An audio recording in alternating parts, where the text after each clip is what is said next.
Kanchanbagh police station వద్ద ఉద్రిక్త పరిస్థితులు ఏర్పడుతున్నాయి. బీఆర్ఎస్ నేతలు హరీష్ రావు, శ్రీనివాస్ గౌడ్, ఆర్ఎస్ ప్రవీణ్ కుమార్లను తెలంగాణ భవన్ వద్ద అరెస్టు చేసి పోలీసులు కంచన్బాగ్ స్టేషన్ కు తరలించారు. దీంతో బీఆర్ఎస్ కార్యకర్తలు పోలీస్ స్టేషన్ వద్దకు భారీగా చేరుకున్నారు. కార్యకర్తలు పెద్ద ఎత్తున తరలి రావడంతో స్టేషన్ ప్రధాన గేటుకు పోలీసులు తాళం వేశారు. కార్యకర్తలతో పాటుగా మీడియాను కూడా లోపలికి అనుమతించడం లేదు. బీఆర్ఎస్ కార్యకర్తలను అడ్డుకోవడంతో పోలీసులపై తీవ్ర ఆగ్రహం వ్యక్తం చేస్తున్నారు. దీంతో పోలీసుల తీరును నిరసిస్తూ పెద్ద ఎత్తున నినాదాలు చేస్తున్నారు. పోలీస్ స్టేషన్లో ఉన్న బీఆర్ఎస్ నాయకులను పరామర్శించేందుకు వర్కింగ్ ప్రెసిడెంట్ కేటీఆర్ రాబోతున్నట్లు తెలుస్తోంది.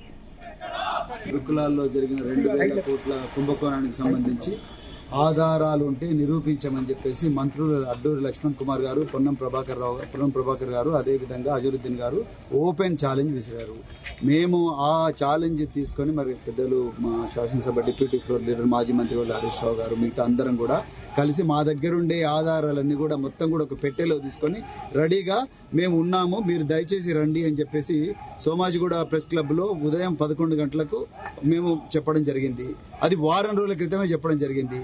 నిన్న రాత్రి 7 గంటలకు మళ్ళీ మంత్రి లక్ష్మణ్ కుమార్ గారు, పొన్నం ప్రభాకర్ గారు, అజరుద్దీన్ గారు వీళ్ళేమన్నారు, లేదు మేము గన్ పార్క్ దగ్గరికి వస్తాం, హరీష్ రావు రావాలి, కేటీఆర్ రావాలి అన్నారు. సరే మరి హరీష్ రావు గారు మేము అందరం కలిసి మరి మీరు గన్ పార్కే దగ్గర రమ్మంటున్నారు కదా, మా దగ్గర ఉన్న ఆధారాలన్నీ పట్టుకొని అందరం కలిసి ప్రజాస్వామ్య వాతావరణంలో గన్ పార్క్ దగ్గర ప్రజల ముందర ఆ ఆధారాల ముందు పెట్టడానికి మేము పోయినాం. పోతే తెలంగాణ భవన్ నుంచి బయటికి వెళ్ళంగానే మొత్తం కూడా ఏమంటారు అరెస్ట్ చేసి మమ్మల్ని అంతా కూడా కంచన్బాగ్ పోలీస్ స్టేషన్ కు తరలించారు. ఇప్పటికి కూడా మేము ఓపెన్ గా చెప్తున్నాం, మా దగ్గర ఇప్పటికి కూడా ఆధారాలు ఉన్నాయి, మా దగ్గరనే పెట్టెలల్లో ఉన్నాయి. దయచేసి మీరు గన్ పార్క్ దగ్గర కాదు, మీరు కంచన్బాగ్ పోలీస్ స్టేషన్ కు రండి. జూపల్లి కృష్ణారావు గారు కూడా అన్నారుగా తెలంగాణ భవన్ కు వస్తామని చెప్పేసి. తెలంగాణ భవన్ లో వారి కోసం పుష్పగుచ్చము, అదే విధంగా షాల్వా ఇవన్నీ తీసుకొని వారి కోసం వెయిట్ చేసినాము. వారు రాలేదు. మేము ఇవాళ కంచన్బాగ్ పోలీస్ స్టేషన్ లో ఉన్నాము. కంచన్బాగ్ పోలీస్ స్టేషన్ కు మీరందరూ రండి, లేదా ఈ పోలీసులకు చెప్పి మమ్మల్ని గన్ పార్క్ తీసుకొని పోండి. సింపుల్. మా దగ్గర అన్ని ఆధారాలను ఇప్పటి కూడా చూపిస్తాం. 2,000 కోట్ల రూపాయల కుంభకోణం జరిగింది.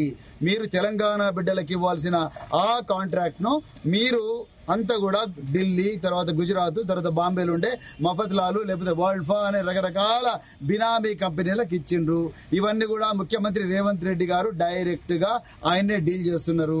సో ఇదందరికీ క్లియర్ గా తెలుసు. మా దగ్గర ఆధారాలు మేము చెప్తా ఉంటున్నాం. మీరు ఎందుకు ఆధారాలు మమ్మల్ని చూపనివ్వండి.